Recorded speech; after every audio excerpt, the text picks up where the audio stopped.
ಒಂದು ಅದ್ಭುತವಾದ ಜಗತ್ತಲ್ಲಿ ನೋಡ್ದಂಗ ಆಯ್ತು ನನ್ಗೆ. ಆ ಒಂದಿಷ್ಟು ಮಕ್ಕಳು ನಮ್ ಕಾಂಟ್ಯಾಕ್ಟ್ ಅಲ್ಲಿ ಇದ್ದಾರೆ, ಅವ್ರು ನಿರಂತರವಾಗಿ ಮಾತಾಡ್ಸ್ತಾ ಇರ್ತಾರೆ, ಯೋಗಕ್ಷೇಮ ವಿಚಾರಿಸ್ತಾ ಇರ್ತಾರೆ. ಕೆಲವು ಮಕ್ಕಳು ನಮ್ಗೆ ಕಂಡಿಡಿಯಕ್ ಆಗೋದಿಲ್ಲ, ಅಷ್ಟೊಂದು ಬದಲಾವಣೆ ಆಗ್ತೀರಾ. ಕಳೆದ ಬಾರಿ ನಮ್ಗೆ ಗುಂಡೆ ಆ ಗುಡಿ ಹತ್ರ ಮೇಕೆ ಕಡ್ದಿದ್ರು ಹುಡುಗರು, ಅವಾಗ ಬಹುತೇಕ ಮಕ್ಕಳೆಲ್ಲ ಬಂದಿದ್ರಿ. ಅವತ್ತು ಕೂಡ ನಮ್ಗೆಲ್ಲ ಗೌರವವನ್ನ ಸಲ್ಲಿಸಿದ್ರಿ. ಅವತ್ತು ನೋಡಿದ್ಮೇಲೆ ಇವತ್ತೇ ನೋಡ್ತಾ ಇದೀವಿ. ನಮ್ಮ ಹಾರೈಕೆ ನೀವು ಚೆನ್ನಾಗಿದ್ದೀರಾ, ಚೆನ್ನಾಗಿರ್ಬೇಕು, ಬದುಕನ್ನ ತುಂಬಾ ಉತ್ತಮವಾಗಿ ಕಟ್ಕೋಬೇಕಪ್ಪ ಅಂತಂದ್ರೆ ದ್ವೇಷ, ಅಸೂಯೆ, ಜಿದ್ದು ಇವುಗಳನ್ನ ಬಿಡ್ಬೇಕು. ನಾನು ಮೊದಲಿಂದ ಪ್ರತಿಪಾದಿಸ್ಕೊಂಡು ಹೇಳ್ಕೊಂಡು ಬಂದಿರೋದೇ ಇದನ್ನ. ನನ್ನ ವಿಷಯಕ್ಕಿಂತ ಹೆಚ್ಚಾಗಿ ನಾನು ಮಕ್ಕಳಿಗೆ ಹೆಚ್ಚು ಹೆಚ್ಚು ಬದುಕಿನ ಪಾಠನ ಹೇಳ್ಕೊಟ್ಟಿದ್ದು. ಹೀಗಿರ್ಬೇಕು, ಒಂದು ಕುಟುಂಬ ಅಂದ್ರೆ ಹೀಗಿರ್ಬೇಕು, ಒಂದ್ ಸ್ನೇಹ ವಲಯದಲ್ಲಿ ಹೀಗಿರ್ಬೇಕು, ಕುಟುಂಬ ವಲಯದಲ್ಲಿ ಇರ್ಬೇಕು, ಸಾಮಾಜಿಕ ವಲಯದಲ್ಲಿ ಹೀಗಿರ್ಬೇಕು, ಆರ್ಥಿಕತೆಯನ್ನು ಹೇಗೆ ಸುಧಾರಿಸ್ಕೋಬೇಕು, ಸಾಮಾಜಿಕ ಮೌಲ್ಯಗಳನ್ನ ಹೇಗೆ ಉಳಿಸ್ಕೋಬೇಕು, ವೈಯಕ್ತಿಕ ಮೌಲ್ಯಗಳು ಹೇಗಿರ್ಬೇಕು, ನೈತಿಕ ಮೌಲ್ಯಗಳನ್ನ ಹೇಗೆ ಉಳಿಸ್ಕೋಬೇಕು. ನೋಡಿ, ಇಷ್ಟೆಲ್ಲ ನೀವು ಎಷ್ಟು ಆತ್ಮೀಯತೆ ಇದೆ ನೋಡಿ ನಿಮ್ಮಲ್ಲಿ, ಅಲ್ವಾ? ಈ ಆತ್ಮೀಯತೆ ಕೊಂಡ್ಕೊಳ್ಳಿಕ್ ಆಗೋದಿಲ್ಲ. ಕೊಂಡ್ಕೊಳ್ಳಿಕ್ ಸಾಧ್ಯನಾ? ಪ್ರೀತಿನ ಹಣ ಕೊಟ್ಟು ಕೊಂಡ್ಕೊಳ್ಳಿಕ್ ಆಗಲ್ಲ. ಸ್ನೇಹನ ಹಣ ವಸ್ತುವನ್ನ ಕೊಂಡ್ಕೋಬಹುದು, ಆದ್ರೆ ಪ್ರೀತಿ, ವಿಶ್ವಾಸ, ನಂಬಿಕೆ ಈ ವಸ್ತುಗಳಲ್ಲ, ಈ ಭಾವನೆಗಳು, ಅಲ್ವಾ? ಸುಮಾರು ಒಂದು ತಿಂಗಳ ಹಿಂದೆನೆ ಡೇಟ್ ತಗೊಂಡಿದ್ದಾರೆ ನನ್ನ ಹತ್ರ. ಯಾರು? ಚಿದಾ. ನಾನು ಸೆಟ್ಟಿನ ಗೇಟಲ್ಲಿ ಮನೆ ಮಾಡಿ, ಮಗ ನೀನ್ ಏನಾದ್ರೂ ಮಾಡ್ಕೊಣೋ, ಚೆನ್ನಾಗಿ ಓದ್ಬೇಕಣೋ, ನೀನು ಬಡವರು ಹುಡುಗ ಉದ್ಧಾರ ಆಗ್ಬೇಕಣೋ, ಬಹಳ ಬೆಂಬಲವಾಗಿ ಅವನು ಬೆನ್ ತಟ್ತಾ ಇದ್ದೆ. ಆಮೇಲೆ ಮದುವೆಗೂ ಬಂದಿದ್ದೆ, ಚೇಳೂರು ಮದುವೆಗೆ ಹೋಗಿದ್ದೆ ನಾನು. ಎಲ್ಲೇ ಇರ್ರಿ ಮಕ್ಕಳ, ಚೆನ್ನಾಗಿರ್ರಿ, ಪ್ರೀತಿಸ್ರಿ, ಹೆಚ್ಚೆಚ್ಚು ಪ್ರೀತಿಸ್ಬೇಕು, ಆರೋಗ್ಯ ಚೆನ್ನಾಗಿರುತ್ತೆ. ನನಗೆ 59 ಇಯರ್ಸ್, ಪ್ರಕಾಶ್ಗೆ 62 ನನ್ಗೂ ಅವ್ರಿಗೆ ಒಂದ್ 2-3 ವರ್ಷ ಡಿಫ್ರೆನ್ಸ್ ಇದೆ. ಕಾರಣ ನಮ್ಮ ಆರೋಗ್ಯ ಇವತ್ತಿಗೂ ಹೀಗಿರಕ್ಕೆ ತುಂಬಾ ಮುಕ್ತವಾಗಿ ಪ್ರೀತಿಸ್ತೀವಿ. ಮಕ್ಕಳನ್ನಾಗಿರ್ಬೋದು, ಶಾಲೆಯನ್ನಾಗಿರ್ಬೋದು, ಸಮಾಜವನ್ನಾಗಿರ್ಬೋದು, ಬಳಗವನ್ನಾಗಿರ್ಬೋದು, ಹೆಂಡತಿನಂತೂ ಪ್ರೀತಿಸ್ತಾನೆ ಇರ್ತೀನಿ ಬಿಡಿ. ಹಾಗಾಗಿ ನಾವು ಎಷ್ಟು ಪ್ರೀತಿಸ್ತೀವೋ ಅಷ್ಟು ನಮ್ಮ ಆಯುಷ್ ಹೆಚ್ಚಾಗತ್ತೆ, ಅಷ್ಟು ಗೊಂದಲಗಳು ಇರಲ್ಲ, ಹ್ಯಾಪಿನೆಸ್ ಇರುತ್ತೆ ಜೀವನದಲ್ಲಿ. ನೀವು ನಂಬ್ತೀರಾ? ಇವತ್ತಿಗೂ ಕೂಡ ಕನಿಷ್ಠ ನಾನು ಡ್ಯೂಟಿಗೆ ಬಂದ್ರೆ 3 ಬಾರಿ ಫೋನ್ ಮಾಡ್ತೀನಿ ನಮ್ಮ ಮನೆಗೆ. ಎಷ್ಟು? ಕನಿಷ್ಠ 3 ಬಾರಿ. ಮದುವೆ ಆಗಿ 37 ವರ್ಷ ಆಯ್ತು. ಮೊನ್ನೆ ಜೂನ್ 28ಕ್ಕೆ 38 ವರ್ಷ ಆಯ್ತು. ಇವತ್ತಿಗೂ ಕೂಡ ಅದನ್ನ ಖುಷಿ ಪಡ್ತೀವಿ. ಯಾಕಂದ್ರೆ ನೀವೆಲ್ಲ ಇವತ್ತು ಸಂಸಾರಸ್ಥರಾಗಿದ್ದೀರಾ. ಹೆಂಡತಿಯನ್ನ ಹೆಚ್ಚೆಚ್ಚು ಪ್ರೀತಿಸಿ, ಮಕ್ಕಳನ್ನ ಹೆಚ್ಚೆಚ್ಚು ಪ್ರೀತಿಸಿ. ಇದೇ ಸಂಸ್ಕಾರ ನಿಮ್ ಮಕ್ಕಳಿಗೂ ಬರುತ್ತೆ. ಮತ್ತೆ ಹೆಂಡತಿ ಮುಂದೆ ತಂದೆ ತಾಯಿನ ಏನು ಬೈಯಕ್ ಹೋಗ್ಬೇಡ್ರಪ್ಪ, ಅತ್ತೆ ಮಾವನು ಬೈಬೇಡಿ ದಯವಿಟ್ಟು. ಇದು ನನ್ನ ಕಳಕಳಿಯ ಮನವಿ. ನೀವು ಚೆನ್ನಾಗಿರ್ಬೇಕು ಅಂದ್ರೆ, ನೀವು ಚೆನ್ನಾಗಿ ಬೆಳಿಬೇಕು ಅಂದ್ರೆ, ಆರೋಗ್ಯಕರವಾಗಿ ಇರ್ಬೇಕು ಅಂದ್ರೆ, ಮನೆಯಲ್ಲಿ ನೆಮ್ಮದಿ ಇರ್ಬೇಕಂತಂದ್ರೆ ಹೆಂಡತಿ ಮುಂದೆ ಹೀರೋ ಆಗೋದು ದೊಡ್ಡದಲ್ಲ. ಹೆಂಡತಿ ಮುಂದೆ ಹೀರೋ ಅಂತಾನೆ ಒಪ್ಕೊಂಡಿರೋದು, ನಿಮ್ಗೆ ಹೀರೋ ಅಂತಾನೆ ಒಪ್ಕೊಂಡಿರೋದು, ಹೀರೋ ಅಂತಾನೆ ಅಪ್ಕೊಂಡಿರೋದು. ಹೀಗಾಗಿ ನಿಮ್ ಬಾಳ ಸಂಗಾತಿಯಾಗಿ ಹೆಜ್ಜೆಯಲ್ಲಿ ಹೆಜ್ಜೆ ಇಟ್ಟು ನಿಮ್ ಬದುಕನ್ನ ಮುನ್ನಡೆಸ್ಕೊಂಡು ಹೋಗ್ತಾ ಇದ್ದಾಳೆ. ಯಾವುದೇ ಕಾರಣಕ್ಕೆ ಹೆತ್ತಿರೋ ಅಪ್ಪ ಅಮ್ಮನ್ನ, ಮತ್ತೆ ಹೆಣ್ಣನ್ನ ಕೊಟ್ಟರು ಅತ್ತೆ ಮಾವನ್ನ, ಮತ್ತು ವಿದ್ಯೆ ಕಲಿಸಿರ್ತಕ್ಕಂಥ ಗುರುಗಳನ್ನ, ಮತ್ತು ಯಾವುದೇ ಸಂದರ್ಭದಲ್ಲಿ ನಿಮ್ಗೆ ದಾರಿದೀಪವಾಗಿರ್ತಾರಲ್ಲ, ಗೆಳೆಯನಾಗಿರ್ಬೋದು, ಅಥವಾ ಸಮಾಜದ ಯಾವುದೋ ವ್ಯಕ್ತಿ ಆಗಿರ್ಬಹುದು, ಅಥವಾ ನಮ್ಮ ಸಹಪ್ರಯಾಣಿಗನಾಗಿರ್ಬಹುದು. ಇವತ್ತು ನಾವು ಹನುಮಂತರಾಯಪುರ ಯಾಕೆ ನೆನಪಿಸ್ತೀವಪ್ಪ ಅಂದ್ರೆ, ನಿಜವಾಗ್ಲೂ ಆ ಊಟ ಸ್ಮೆಲ್ ಹೊಡಿಯೋದು ನಮ್ಗೆ ಈಗಲೂ ಕೂಡ ಸ್ಮೆಲ್ ಹೊಡೆದಂಗ ಅನ್ಸುತ್ತೆ. ಅಷ್ಟು ಅದ್ಭುತವಾದ ಶನಿವಾರ ಅಲ್ಲಿ ಮುದ್ದೆ ಮಾಡಿರೋರು, ಎಂಥ ರೆಸ್ಪೆಕ್ಟ್ ಕೊಟ್ಟು ಅವ್ರು ನಮ್ಮನ್ನ ಕರೀತಿದ್ರು ಅಂತ ಹೇಳಿದ್ರೆ ಆ ದಿನಗಳನ್ನ ಮರೆಯಕ್ಕೆ ಆಗಲ್ಲ. ಮಕ್ಕಳ, ನೀವೆಲ್ಲ ತುಂಬಾ ವಿಶೇಷವಾದ ಮಕ್ಕಳು. 98ಕ್ಕೆ ನಾನು ಕಾಲಿಟ್ಟೆ, 3 ಜನ ಮೇಷ್ಟ್ರಿದ್ರು, KCR, RB, NBT, 3 ಜನ. ರಿಸಲ್ಟ್ ನಿಲ್ಲು 0. ಬೀಗ ಜಡಿದರು ಬಾರದ ಬೀವು ಅಂತ ಪತ್ರಿಕೆಯಲ್ಲೆಲ್ಲ ಬಂದಿತ್ತು. ಕಡ್ಲೆಕಾಯಿ ದೊಡ್ಡ ಗಲಾಟೆ ಆಗಿತ್ತು. ಅವತ್ತೇ ನನ್ ಕೌನ್ಸಿಲಿಂಗ್ ಇತ್ತು 31ನೇ ತಾರೀಕು. ನನ್ಗೆ ಅವತ್ ರಾತ್ರಿ ನಮ್ಮಣ್ಣ ಎಲ್ಲ ಮಾತಾಡು, ಶಿರಾಪ ಕೂಡ ಸಿಗಬಾರ್ದಪ್ಪ, ಎಲ್ಲೆಲ್ಲ ಸಿಗ್ಲಿ ಅಂತ. ಶಿರಾಕೆ ಸಿಗ್ಬಿಡ್ತು. ಅದರಲ್ಲಿ ಚಂಗಾವರ, ಮೈ ಗಾಡ್, ಪಾವಗಡದಿಂದ ಓಡಾಡಿದೆ, ಸೈಕಲ್ ಅಲ್ಲಿ ಓಡಾಡ್ತಿದ್ದೆ ನಾನು. ಇದ್ರ ಪಟ್ಟಾಕನಹಳ್ಳಿಯಿಂದ ಸೈಕಲ್ ಮೇಲೆ ಕರೆಕ್ಟ್ ಟೈಮಿಗೆ ಸ್ಕೂಲ್ ಟೈಮಲ್ಲಿ ಇರ್ತಿದೀವಿ ನಾವು. ಪ್ರಾರಂಭದಲ್ಲಿ ಶಿವಲಿಂಗ ಅವ್ರ ಬ್ಯಾಚು, ಭಾಗ್ಯ ಅವ್ರ ಬ್ಯಾಚು, ಇದು CR ಮಂಜುಳಾ, ರುದ್ರಮುನಿಯಪ್ಪನ ಮಗಳು, ಆ ಮಕ್ಕಳು, ನಮ್ಮ ದೇವರಾಜು, ಮಾರಕ್ಕ ಅವರೆಲ್ಲ ಇದ್ರು ಫಸ್ಟ್ ಬ್ಯಾಚ್. ಸುನಂದ 0 ರೀ. 3 ಜನ ಮೇಷ್ಟು, ನಾನು ಒಬ್ಬನು ಯುವಕ. ನಾನು ಏನಾದ್ರು ಮಾಡಕ್ ಹೋದ್ರೆ ಏನು ಮಾಡಕ್ ಹೋಗ್ಬೇಡ, ಇಲ್ಲಿ ತುಂಬಾ ಕೆಟ್ಟ ಜನ ಅನ್ನೋರು. ಸರ್ 5 ರೂಪಾಯಿ 10 ರೂಪಾಯಿ ಇಸ್ಕೊಳ್ಳೋಣ. ಫಸ್ಟ್ ನಾವು ಚಂಬು ಬಕೆಟ್ ತಂದಿದ್ದು ನಾನು, ದುಡ್ಡು ಕಲೆಕ್ಟ್ ಮಾಡಿ 5 ರೂಪಾಯಿ. ಮತ್ತೆ ಯೂನಿಫಾರ್ಮ್ ಮಾಡಿದೀವಿ ಆ ಮಕ್ಕಳಿಗೆಲ್ಲ. ಯೂನಿಫಾರ್ಮ್ ಯಾರು ಹಾಕೊಳ್ತಿರ್ಲಿಲ್ಲ. ಸುಂಕ ಪಾಯಿಂಟ್ ಸೆನ್ಸ್ ಅಲ್ಲಿ ಬಟ್ಟೆ ತಗೊಂಡು ಹೋಗ್ಬಿಟ್ಟು, ಅವಾಗ ನಾನು ಫಸ್ಟ್ ಬಂದಾಗ ಯೂನಿಫಾರ್ಮ್ ಫಸ್ಟ್ ಮಾಡಿದಾಗ 2 ಸೆನ್ಸಲ್ಲಿ ತಿಂಗಳಿಗೆ 30 ರೂಪಾಯಿ ಕೊಡ್ತಿದ್ದೆ ಅವರಿಗೆ. ಒಂದಿಷ್ಟು ಮಕ್ಕಳಿಗೆಲ್ಲ ಬಟ್ಟೆ ಹೊಲಿಸ್ಕೊಟ್ಬಿಟ್ಟೆ. ಆಮೇಲೆ ಯೂನಿಫಾರ್ಮ್ ಕ್ರಮೇಣವಾಗಿ ಜಾರಿಗೆ ಬಂತು. NBT ಅವರು ಬೆಂಬಲವಾಗಿ ನಿಂತರು. KCR ಇದ್ರು. KCR RB ಯಾವಾಗಲೂ ಜಗಳ ಆಗ್ತಾ ಇರೋದು. ನಾನು ಒಬ್ಬನೇ ಯಂಗ್ಸ್ಟರ್, 28 ವರ್ಷ ನನ್ಗೆ. ಅವಾಗ ದೊಡ್ಡ ಕನಸು, ಒಳ್ಳೆ ರಿಸಲ್ಟ್ ತರಬೇಕು, ನನ್ನ ಶಾಲೆಗೆ ಒಳ್ಳೆ ಹೆಸರು ತರಬೇಕು, ಚಂಗಾವರಕ್ಕೆ ಒಳ್ಳೆ ಹೆಸರು ಬರಬೇಕು ಅಂತ ದೊಡ್ಡ ಕನಸು ನನಗೆ. ಅವಾಗ ಕರೆಂಟ್ ಇಲ್ಲ, ಏನಿಲ್ಲ. ಮರಾಡೇಗೌಡ್ರಿಗೆ ಹೇಳಿದೆ, ನೋಡ್ರಿ ಗೌಡ್ರೆ ಲೈಟ್ ಹಾಕಿಸ್ಕೊಡಿ, ನಾನು ರಾತ್ರಿ ಮತ್ತು ಬೆಳಿಗ್ಗೆ ಪಾಠ ಮಾಡ್ತೀನಿ. ಈ ವರ್ಷ ಆಗಿದೆ 54% ರಿಸಲ್ಟ್ ತಂದಿವಪ್ಪ. Shivalinga first class, Devaraj first class, Sunanda 58%. ಬಹಳ ಚೆನ್ನಾಗಿ ಗೊತ್ತಿದೆ ನನಗೆ. ನೀವು ಬಂದಿದ್ದಕ್ಕೆ ನನ್ನ ಮಗಳು 2nd ಕ್ಲಾಸ್ ಆದ್ರು ಅಂತ NBT ಹೆಮ್ಮೆ ಪಟ್ರು. ಹೀಗೆ ಆ ಸಂದರ್ಭದಲ್ಲಿ ಆ ಶಾಲೆಯನ್ನ ಉಳಿಸ್ಬೇಕು, ಬೆಳೆಸ್ಬೇಕು, ಏನಾದ್ರೂ ಒಂದು ಮಾಡ್ಬೇಕು, ಬದಲಾವಣೆ ಅಂತ ಪಣ ತೊಟ್ಟವ್ರು ನಾವು. ಅಷ್ಟರಲ್ಲಿ ನೆಕ್ಸ್ಟ್ 1 ವರ್ಷ ಆದ್ಮೇಲೆ ಪ್ರಕಾಶ್ ಬಂದ್ರು. ಪ್ರಕಾಶ್ಗೆ ಹೇಳಿದೆ, ನೋಡಪ್ಪ ನಾವಿಲ್ಲಿ ಏನೋ ಮಾಡ್ಬೇಕು. ಈ ಹಾಸ್ಟೆಲ್ ನೋಡ್ಬಿಟ್ಟು ಸಿಕ್ಕಾಪಟ್ಟೆ ಹೊಟ್ಟೆ ಉರಿ, ನನಗೆ ತುಂಬಾ ಹೊಟ್ಟೆ ಉರಿದು ಹೋಗುತ್ತೆ. ಎಷ್ಟ್ ಚೆನ್ನಾಗಿ ಇಟ್ಕೊಂಡವ್ರು ಅವರು. ನಾವೇನಾದ್ರೂ ಮಾಡ್ಬೇಕು ಪ್ರಕಾಶ್ ಅಂದಾಗ, ಅಣ್ಣ ನೀವೇನ್ ಬೇಕಾದ್ರೂ ಹೇಳಿ, ನಾವಿಬ್ರೇ ನಿಂತ್ಕೊಳ್ಳೋಣ. ಅವರೆಲ್ಲ ವಯಸ್ಸಾದವ್ರು ಪಾಪ. KCR ಆಗಿರ್ಬೋದು, RB ಹೆದರಿಕೆ ಅವ್ರು ತುಂಬಾ. ನಾವು ಯಂಗ್ಸ್ಟರ್, ನಮ್ಗೆ ಅವ್ರಿಗೆ, ನನ್ಗೆ 28 ಅಂದ್ರೆ ಪ್ರಕಾಶ್ 31 ವರ್ಷ ಇರುತ್ತೆ ಅಷ್ಟೇ. ನಮ್ಗೆ ಹುಮ್ಮಸ್ಸು, ಬಿಸಿ ರಕ್ತ, ಏನಾದ್ರೂ ಮಾಡೋಣ ಅಂತ. ರಿಸಲ್ಟು ಹಾಗೆ ತರ್ತಿದೀವಿ, ಫಿಸಿಕಲ್ ಡೆವಲಪ್ಮೆಂಟು ಹಾಗೆ ಮಾಡಿವಿ. ಊರ್ ಒಳಗಡೆನು ಅಷ್ಟೇ ಒಳ್ಳೆ ಹೆಸರನ್ನ ಗಳಿಸ್ಕೊಂಡಿವಿ ನಾವು. ಸುತ್ತಮುತ್ತ ಹಳ್ಳಿಗಳಿಗೆಲ್ಲ ಪ್ರಚಾರ ಆಯ್ತು, ಒಳ್ಳೆ ಮೇಷ್ಟ್ರುಗಳಿದ್ದಾರೆ, ತುಂಬಾ ಚೆನ್ನಾಗಿದೆ ಶಾಲೆ. ದ್ವಾರಂಗುಂಟೆ ಬಿಟ್ಟು ನಮ್ ಶಾಲೆಗೆ ಸೇರಿಸ್ತಿದ್ರು. ನಾವು ಆ ಸಂಸ್ಥೆಯನ್ನ ಬೆಳೆಸೋ ನಿಟ್ಟಿನಲ್ಲಿ ನಮ್ಮ ಪ್ರಯತ್ನಗಳು ಬಹಳ ಅಗಾಧವಾದದ್ದು. ಯಾಕಂದ್ರೆ ನಾವು ಧೈರ್ಯವಾಗಿ ಹೆಜ್ಜೆ ಇಟ್ಟಿವಿ. ಅದೇ ಸಂದರ್ಭದಲ್ಲಿ ನಮ್ಮ ಹನುಮಂತರಾಯಪ್ಪ ಅವರು ಬಹಳಷ್ಟು ಸಹಕಾರ ಕೊಟ್ಟು ಜಗಳಾನು ಕೂಡ ಆಡಿವಿ. ನಾವು ಜಗಳಾನು ಕೂಡ ಆಡಿವಿ. ಮತ್ತೆ ನಾವು ಒಂದಾಗ್ತಿದ್ವಿ, ಯಾಕಂದ್ರೆ ಒಂದೇ ಮನೆಯಲ್ಲಿ ಇರ್ತಕ್ಕಂಥವ್ರು. ಇವಾಗ ಜಗಳ ಮಾಡ್ತಿದ್ವಿ, ಸಾಯಂಕಾಲ ಒಂದಾಗ್ತಿದ್ವಿ, ಜಗಳಾನು ಕೂಡ ಆಡ್ತಿದ್ವಿ. ಅರ್ಜುಮಂದ್ ಬಾನ್ ಅಂತ ಒಬ್ರು ಮಹಾನಟಿ ಇದ್ರು. ನನಗೂ ಅವ್ರಿಗೆ ಆಗ್ತಾನೆ ಇರ್ಲಿಲ್ಲ, ಬಹಳ ಕಷ್ಟ ಕೊಡ್ತಿದ್ರು. ಇವ್ರಿಗೂ ಕೂಡ ನನ್ನಿಂದ ಕಷ್ಟ ಆಗಿದೆ. ಹಾಸ್ಟೆಲ್ ಬಿಡಿಸೋದಕ್ಕೆ ನಮ್ಮ ಮಕ್ಕಳಿಗೆ ಮೊಟ್ಟೆ ತಗೊಂಡ್ ಬಾ, ಬಟ್ಟೆ ಒಗಿರಿ, ಅದನ್ನೇ. ನಾನದ್ರ ವಿರೋಧಿ ಮೊದಲೇ. ನಾನು ಮಾಧ್ಯಮದಲ್ಲಿ ಇದ್ದೆ. ನಾನು ಏನಿಲ್ಲ, ಸುಮ್ಮನೆ ಒಂದು ಪತ್ರ ಬರ್ದಿದ್ದು. 12 ಗಂಟೆ ಒಳಗಡೆ ಖಾಲಿ ಮಾಡಿಸ್ಬಿಟ್ರು. ಆಮೇಲೆ ಹೇಳಿದ್ರು ಅವರು, ಹೌದಮ್ಮ ನಾನೇ ಮಾಡ್ಸಿದ್ದೆ, ಮಕ್ಳಿಗೆ ಅನ್ಯಾಯ ಮಾಡ್ತಾ ಇದೀಯ ಅಂತ. ನಾವು ಈಗ್ಲೂ ಹೋರಾಟನೇ ಮಾಡ್ತಾ ಇದ್ದೀನಿ. ನಾನು ಈಗ್ಲೂ ಕೂಡ ಹೆಡ್ ಮಾಸ್ಟರ್ ಆದ್ರೂ ಕೂಡ ಹೋರಾಟ ಏನ್ ಬಿಟ್ಟಿಲ್ಲ, ಬರೀ ಜಗಳ. ಅಂದ್ರೆ ಜಗಳ ಅಂತಾರೆ. ಹೋರಾಟ ಮಾಡಿದ್ವಿ. ನಂದು ಪ್ರಕಾಶದ ಗುಣ, ನಾವು ಸತ್ಯ, ಧರ್ಮ, ನ್ಯಾಯ, ನೀತಿ ಕರೆಕ್ಟ್ ಆಗಿರ್ಬೇಕು ಅಷ್ಟೇ. ನೀವು ಕೂಡ ಅದೇ ಮಾರ್ಗದಲ್ಲಿ ಹೋಗ್ತೀರಾ. ನೀವೆಲ್ಲ ನಮ್ಗೆ ಆ ಶಕ್ತಿ ಕೊಟ್ಟಿದ್ದೀರಾ, ನಮ್ಮನ್ನ ಪ್ರೀತಿಸ್ತೀರಾ, ನಮ್ಮನ್ನ ಗೌರವಿಸ್ತೀರಾ, ನಮ್ಮ ಮಾರ್ಗದರ್ಶನ ಪಡೀಲಿಕ್ಕೆ ಉತ್ಸುಕರಾಗಿರ್ತೀರಾ. ಆ ಕಾರಣಕ್ಕಾಗಿ ನಾವೆಲ್ಲ ಇವತ್ತು ಇಷ್ಟು ಗಟ್ಟಿಯಾಗಿದ್ದೀವಿ. ಇವತ್ತಿಗೂ ಕೂಡ 3 ಗಂಟೆ ನಿಂತ್ಕೊಂಡು ಪಾಠ ಮಾಡಬಲ್ಲೆ ನಾನು. ಪಾಠ ಮಾಡೋದಂದ್ರೆ ಬಹಳ ಹೆಮ್ಮೆ ಮತ್ತೆ ಬಹಳ ಖುಷಿ ನನಗೆ. ನನ್ನ ಹಿಂದಿಗಿನ್ನ ನಾನು ಕನ್ನಡವನ್ನೂ ಮಾಡ್ತಿದ್ದೆ, ಇಂಗ್ಲಿಷೂ ಮಾಡ್ತಿದ್ದೆ, ಬಯಾಲಜಿನೂ ಮಾಡಿದ್ದೀನಮ್ಮ. ನಾವು 4 ಜನ ಇದ್ದಾಗ. ಆ ಬ್ಯಾಚ್, ಹಳೆ ಬ್ಯಾಚ್ ನಿಮ್ಗಲ್ಲ. ನೀವು ಬರೋ ಅಷ್ಟೊತ್ತಿಗೆ ಹೆಚ್ಚನ್ನು ಇನ್ನೂ ಯಂಗ್ಸ್ಟರ್ಗಳು ಬಂದ್ಬಿಟ್ರು. ನಾವೆಲ್ಲ ಹಿರಿಕರು ಮುದುಕರಾಗ್ಬಿಟ್ಟಿವಿ. ಆಮೇಲೆ ಹೆಚ್ಚನ್ನು ಆಮೇಲೆ KS ಅವರೆಲ್ಲ ಬಂದ್ರು. ಎಲ್ಲ ಜೆನ್ಯೂನ್ ಪರ್ಸನ್, ಅವರೆಲ್ಲ CET ಬರೆದು ಬಂದಿರೋರು. ಆಮೇಲೆ ನಮ್ MER ಬಂದ್ರು, ಅವರನ್ನ ಮರೆಯೋ ಹಾಗಿಲ್ಲ. ME ಅವ್ರು ಬಂದ್ರು, ಬಹಳ ಒಳ್ಳೆ ಟೀಚರ್ಸ್ ಬಂದ್ರು. ಆ ಶಾಲೆಗೆ ಒಳ್ಳೆ ಇತಿಹಾಸ ಇದೆ ಮಕ್ಳ. ಬಟ್ ನೀವು ಒಂದೊಂದ್ಸಲ ನನಗೆ ಮಕ್ಕಳು ಫೋಟೋಗಳು ಹಾಕ್ತಾ ಇರ್ತಾರೆ, ಸಂಕಟ ಆಗತ್ತೆ, ನೋವಾಗತ್ತೆ. ಅಲ್ಲಿಗೂ ನಾನು NGO ಗಳಿಗೆ ಕೇಳ್ತಾ ಇರ್ತೀನಿ, ಅಪ್ಪ ನಂದೊಂದು ಸ್ಕೂಲ್ ಇದೆ ಕಣ್ರಪ್ಪ, ಯಾರಾದ್ರೂ ಬಂದ್ರೆ ಒಂದು 8 ರೂಮ್ ಹಾಕ್ಸ್ಕೊಡ್ರಯ್ಯ ಅಂತ ಹೇಳ್ತಾ ಇರ್ತೀನಿ. ಸಾಧ್ಯವಾಯ್ತು ಅಂತಂದ್ರೆ ಯಾವ್ದಾದ್ರು CSR ಫಂಡ್ ಅಂತ ಬರುತ್ತೆ, ಬೆಂಗಳೂರಿನವ್ರು ಅದನ್ನೆಲ್ಲ ಮಾಡ್ತಾ ಇರ್ತಾರೆ. ಅವಕಾಶ ಸಿಕ್ತು ಅಂದ್ರೆ ಕನಿಷ್ಠ ಒಂದು 10-15 ರೂಮ್ ಹಾಕ್ಸೋ ಮಟ್ಟದಲ್ಲಿ ಕರ್ಕೊಂಡೇ ಬಂದ್ಬಿಡ್ತೀನಿ. ಈಗ ನನ್ನ ಶಾಲೆಗೆ ಪ್ರಯತ್ನ ಪಡ್ತಾ ಇದ್ದೀನಿ. ಯಾಕಂದ್ರೆ ಈಗ ಅಲ್ಲಿ ನನ್ನ ಸ್ವಾರ್ಥ. ಅಲ್ಲಿ 18 ರೂಮ್ ಹೇಳಿದೀನಿ ನಾನು, ಅದು ಆಗತ್ತೆ. ಕಾಂಪೌಂಡ್ ಮತ್ತೆ 18 ರೂಮ್ ಅದನ್ನ ಮಾಡಿಸ್ತೀನಿ.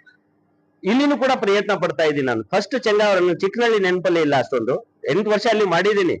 ಬಟ್ ಚಂಗಾವರಕ್ಕೆ ಏನಾದ್ರೂ ಒಂದು ಕಾಯಕಲ್ಪ ನೀಡ್ಬೇಕು ನಾವು ಕನಸಿದೆ.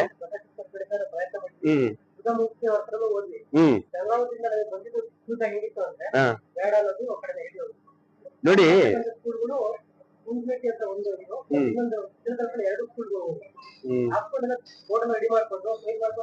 ಎಲ್ಲಿ ಸುಧಾಮೂರ್ತಿ ಇನ್ಫೋಸಿಸ್ ಪ್ರಯತ್ನ ಪಡಿ. ನೋಡಪ್ಪ, ಕೆಲಸ ಮಾಡಿದ್ರೆ ಮಾತ್ರ ಇನ್ನೊಂದು ಪ್ರಶ್ನೆ ಮಾಡ್ತಾರೆ. ಕೆಲಸ ಮಾಡಿದ್ರೆ ಮಾತ್ರ ವಿರೋಧ ಬರುತ್ತೆ. ಕೆಲಸನೇ ಮಾಡ್ತಿದ್ರೆ ಬಿಡಬಾರ್ದು. ಪ್ರಶ್ನೆ ಮಾಡ್ತಾರೆ, ನನಗೆ ನಾನು ಎಲ್ಲಿ ಹೋದ್ರೆ ನನ್ನ ಶತ್ರುಗಳೇ. ಡಿಪೆಂಡ್ ನಮ್ ಸೌತ್ ಕೋರಿಯಲ್ಲಿ ಎಲ್ಲ ಹೇಳ್ತಾರೆ, ರಾತ್ರಿ ಸಿಕ್ಕಾಪಟ್ಟೆ ಡೇಂಜರ್ ಅಪ್ಪ ಅಂತ. ನಾವ್ ವಿರೋಧ ಹಾಗೆ ಕೆಲಸ ಮಾಡಿದ್ರೆ ಗೊತ್ತಾಗುತ್ತೆ, ಬೈತಾರೆ, ಬೈಗಳು ಬರುತ್ತೆ, ವಿರೋಧ ಬರುತ್ತೆ. ಅಲ್ಲಿ ತುಂಬಾ ಕೆಲಸ ಮಾಡ್ತಾ ಇದ್ದೀರಾ ಅಂತ ಅರ್ಥ. ತುಂಬಾ ಟೀಕೆಗಳು ಆಗ್ತಾ ಇದೆ ಅಂದ್ರೆ ಸಿಕ್ಕಾಪಟ್ಟೆ ಕೆಲಸ ಆಗ್ತಾ ಇದೆ ಅಂತ. ತುಂಬಾ ವಿರೋಧಿಸ್ತಾ ಇದ್ದಾರೆ ಅಂತಂದ್ರೆ ನಾವು ಸೋಲ್ತೀವಿ ಅನ್ನೋ ಭಯ ಅವರಿಗೆ. ನಮ್ಗೆಲ್ರೂ ವಿರೋಧಿಸ್ತಾರೆ, ಏನ್ ಮಾಡಕ್ಕಾಗತ್ತೆ ಅಲ್ವಾ ಮೂರ್ತಿ? ನಿಮ್ ರಾಜಕಾರಣಿಗಳ ಡೈಲಾಗ್ ಹಿಂಗೆ ಇರುತ್ತೆ, ಅವರು ವಿರೋಧಿಸ್ತಾ ಇದಾರೆ ಅಂದ್ರೆ ನಾವು ಗಟ್ಟಿ ಇದೀವಿ ಅಂತ. ಸಿಕ್ಕಾಪಟ್ಟೆ ಭಯ ಇದೆ ಅವ್ರಿಗಂತ. ಅರ್ಥ ಆಯ್ತಾ? ಹೆದರಬೇಡಿ, ನುಗ್ತಾ ಇರ್ಬೇಕು. ಏನೋ ಒಂದ್ ಸಿಗುತ್ತೆ, ಸಣ್ಣದೇ ಸಿಗ್ಲಿ ಬಿಡಿ ಅಲ್ವಾ? ಸಣ್ಣದೇ ಸಿಗ್ಲಿ, ಅದು ನಮ್ ಎಫರ್ಟ್ ಇಂದ ತಾನೆ, ಅದು ನಮ್ ಪ್ರಯತ್ನದಿಂದ ತಾನೆ. ಪ್ರಯತ್ನನೇ ಪಡ್ತಾ ಇದ್ರೆ ಒಂದ್ ಸಣ್ಣದ ಒಂದು ಕಿಟಕಿ, ಒಂದ್ ಬಲ್ಬ್ ಹಾಕ್ಸಪ್ಪ ಸಾಕು, ಅದೇ ಒಂದ್ ದೊಡ್ಡ ಕೊಡುಗೆ ಅಲ್ವಾ? ನಾವು ಇಷ್ಟಿಷ್ಟೇ ಸಸಿ ಹಾಕ್ತಿದ್ದೀವಿ, ನಾನು ಪ್ರಕಾಶ್ ಚಿಗುರಿದೆ ಅಲ್ವಾ, ನಾಳೆ ಇಷ್ಟು ಬೆಳೆಯುತ್ತಲ್ವಾ, ನಾಳೆ ಹಿಂಗಾಗತ್ತಲ್ವಾ, ಚಿಟ್ಟೆವನ, ಡೈಮಂಡ್ ವನ ಅಂತೆಲ್ಲ ಹೆಸರಿಟ್ಟಿದೀವಿ ನಾವು ಅಲ್ಲ. ನಮ್ಮ ಶ್ರಮ ಬಹಳ ಅಮೂಲ್ಯವಾದದ್ದು. ನೀವೆಲ್ಲ ಒಳ್ಳೆ ಮಕ್ಕಳು, ಜೈವಿಣ, ಹೆಚ್ವಿಣ, ಅನಿತಾ, ಬಹಳಷ್ಟು ಮಕ್ಕಳು, ಆಮೇಲೆ ಗಾಯತ್ರಿ ಆಗಿರ್ಬೋದು, ಗಂಡು ಮಕ್ಕಳು, ನೀವೆಲ್ಲರೂ ಕೂಡ ಅದು ನೋಡಿ. ಮೂರ್ತಿ ತೆರೆ ಎಂತದ್ದು, ತೆರೆಯ ಮರೆಯಲ್ಲಿರ್ತಕ್ಕಂಥ ಪ್ರತಿಭೆ ಅದು. ಪ್ರಕಾಶ್ ಹೇಳ್ತಿದ್ರು, ಅಣ್ಣ ಅವ್ನಿಗೆ ಮಾತಾಡ್ಸಕ್ಕೆ ಆಗಲ್ಲ ಅಂತ. ಯಾರು ಅವ್ರು ಕೋಟ್ಯಾಧಿಪತಿ, ನನ್ ಶಿಷ್ಯನೇ ತಾನೆ, ನಾವು ಅವ್ರ ಹೆಂಡತಿಗೆ ಗಂಡನೇ ತಾನೆ, ಅಪ್ಪ ಅವನು ಮಗನೇ ತಾನೆ, ನಮ್ಗೂ ಅಷ್ಟೇ ಮಗನೇ ಅವನು. ಇವಾಗ ಕೋಟಿಗೆ ಬಾಳೋದ್ ಬೇರೆ, ಬಾಂಧವ್ಯ ಬೇರೆ, ನಂಬಿಕೆಗಳು ಬೇರೆ, ವಿಶ್ವಾಸಗಳು ಬೇರೆ. ಮಗ IAS ಆಫೀಸರ್ ಪ್ರಧಾನಿ ಆಗಿದ್ದಾನೆ ಅಂದ್ರೆ ಮೋದಿ ಅವ್ರ ಅಮ್ಮನ ನಮಸ್ಕಾರ ಮಾಡೋದು ಬಿಡ್ತಿದ್ದೇನು?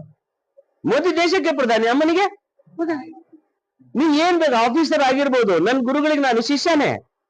ನೀವೇನಾದ್ರೂ ಆಗಿರ್ಲಿ, ಈಗ ನಾನು SI ಇದ್ದಾನೆ ಯಲಂಕಾದಲ್ಲಿ, ನನ್ನ ಶಿಷ್ಯ ದೇವರಾಜ್ ಅಂತ ಲಂಬಾಣಿ ಹುಡುಗ, ಅವ್ರಿಗೆ ಬಾಸ್ ಅವನು, ನನ್ಗೆ ಶಿಷ್ಯನೇ, ಕಾಲಿಗೆ ಬಂದು ನಮಸ್ಕಾರ ಮಾಡ್ತಾನೆ.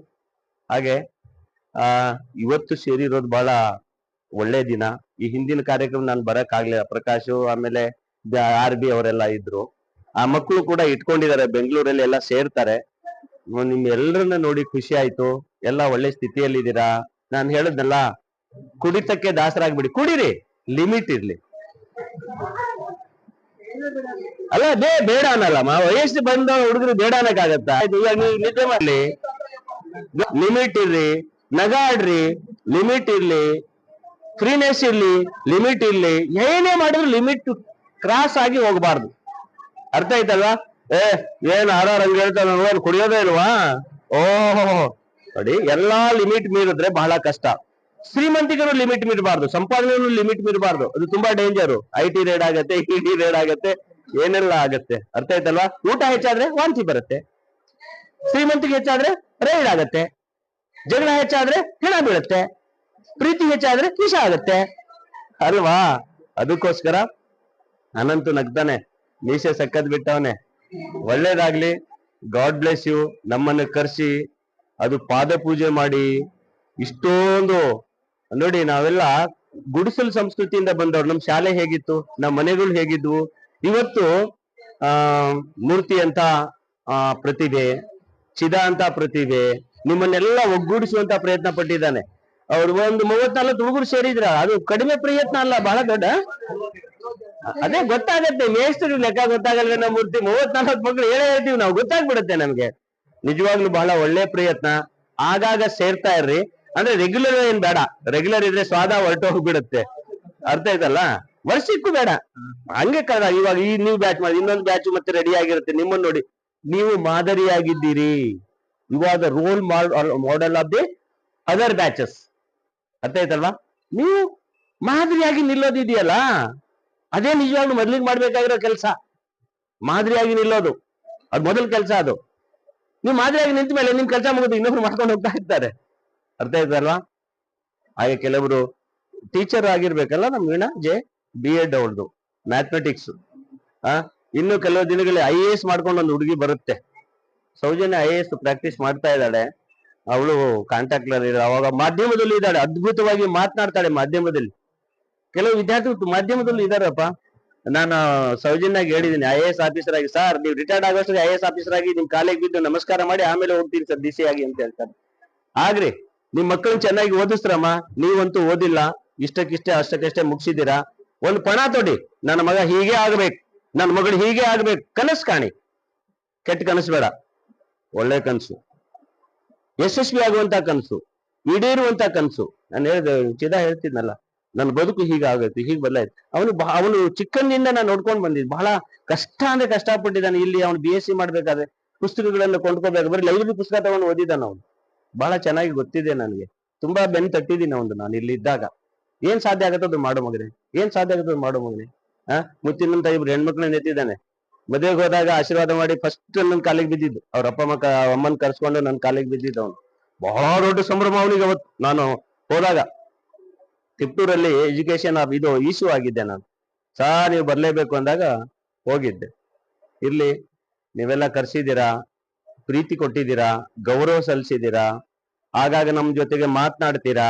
ನಂದು ಒಂದು ಬಯಕೆ ಇದೆ ಮಕ್ಕಳ, ನಾನು 28 ಮೇಗೆ ರಿಟೈರ್ಡ್ ಆಗ್ತೀನಿ. ಅದು ಆದ ನಂತರ ನನ್ನ ಬಹಳ ದೊಡ್ಡ ಬಳಗ ಇದೆ, ನನ್ನ ವಿದ್ಯಾರ್ಥಿ ಬಳಗ. ಬಹಳ ಒಬ್ಬೊಬ್ರು ಒಂದೊಂದು ಕನಸುಗಳನ್ನ ಹೇಳ್ತಾ ಇರ್ತಾರೆ. DYSP ಇದ್ದಾರೆ ದಾವಣಗೆರೆಯಲ್ಲಿ, ಬಹಳಷ್ಟು ಜನ ನನ್ನ ಶಿಷ್ಯರಿದ್ದಾರೆ. ಅದು ಎಲ್ಲರಿಗಿಂತ ಹೆಚ್ಚು ಪ್ರೀತಿ ಇರೋದು ನನ್ನ ಚಂಗಾವರದ ಮೇಲೆ. ಅದು ಯಾಕೋ ಏನಪ್ಪ, ತುಂಬಾ ಪ್ರೀತಿ, ಸುಳ್ಳಲ್ಲ ಇದು, ಮುಖಸ್ತುತಿಗೆ ಹೇಳ್ತಾ ಇಲ್ಲ ನಾನು. ಬಟ್ ನನ್ನ ಸಾಹಿತ್ಯವನ್ನ ಉತ್ತುಂಗಕ್ಕೆ ತಗೊಂಡು ಹೋಗಿದ್ದು ಚಂಗಾವರ ಅನ್ನೋ ಊರೇ. ಚಂಗಾವರವನ್ನ ನಾನು ರಾಜ್ಯಾದ್ಯಂತ ಬೆಳೆಸಿದ್ದು ಆ ಊರೇ. ಬಹಳ ದೊಡ್ಡ ಹೆಸರು ತಂದ್ಕೊಟ್ಟಿದ್ದು, ಗೌರವ ತಂದ್ಕೊಟ್ಟಿದ್ದು, ನಾಗರಿಕ ಸನ್ಮಾನಗಳು ಬಹಳಷ್ಟು ಸಿಕ್ಬಿಟ್ಟಿದಾವ ನನಗೆ. ಇವರೆಲ್ಲ ಬೆಂಬಲ ಕೊಟ್ಟಿದ್ದು. ಹಣ ಬರೀತಾನೆ, ಹಣ ಚೆನ್ನಾಗಿ ಬರೀತಾನೆ, ಬಹಳಷ್ಟು ಜನ ಬೆಂಬಲ ಕೊಟ್ರು ನನಗೆ. ನಮ್ಮ ವಿದ್ಯಾರ್ಥಿಗಳು ಎಷ್ಟೋ ಜನ ಸಾಹಿತಿಗಳಾಗಿದ್ದಾರೆ. ಮೊನ್ನೆ ಒಬ್ರು ಇಂದಿರಾ, ಆಮೇಲೆ ಇನ್ನೊಬ್ರು ಗೀತಾ ಒಂದೊಂದು ಕವಿತೆ ಬರೆದು ಕಳಿಸ್ತಾರೆ ನನ್ಗೆ. ನಾನು ಏನು ಅಲ್ಲ ಪ್ರಕಾಶ್, ನಾನು ನೀನು ಏನು ಅಲ್ಲ. ಏನ್ ಕವಿತೆ ಬರೀತಾರ್ರಿ, ಏನ್ ಗೀತಾ, ಏನ್ ಕಲ್ತೆ ನೀನು? ವಾಜರಳ್ಳಿ ಇಂದಿರಾ, ಹರ್ಷ ಅವರ ಇವ್ರು ವಾಜರಳ್ಳಿ ಗೀತಾ ಅಂತ ಒಬ್ರು ಕಪ್ಪಗಿದ್ಲು ನೋಡಿ, ಇಂದಿರಾ ಗೀತಾ ಇಬ್ರು ಕಪ್ಪಗೆ ಇದ್ರು. ಅವ್ರು ಬಹಳ ಚೆನ್ನಾಗಿ ಕವಿತೆಗಳನ್ನು ಬರೆದು ಕಳಿಸ್ತಾರೆ. ಹೆಂಗಮ್ಮ ಬರ್ದೆ ನೀನು? ಎಲ್ಲ ನೀವೇ ಸರ್ ನಮ್ಗೆ ಪ್ರೇರಣೆ. ಸೌಜನ್ಯ ಬರೀತಾಳೆ, ನೋಡ್ಬೇಕು ಕವಿತೆಗಳನ್ನು. IAS ಹುಡುಗಿ, ಬಹಳ ಹೆಮ್ಮೆ ಅನ್ಸುತ್ತೆ ಮಕ್ಕಳ. ನೀವು ನಮ್ಮ ಹೆಮ್ಮೆ.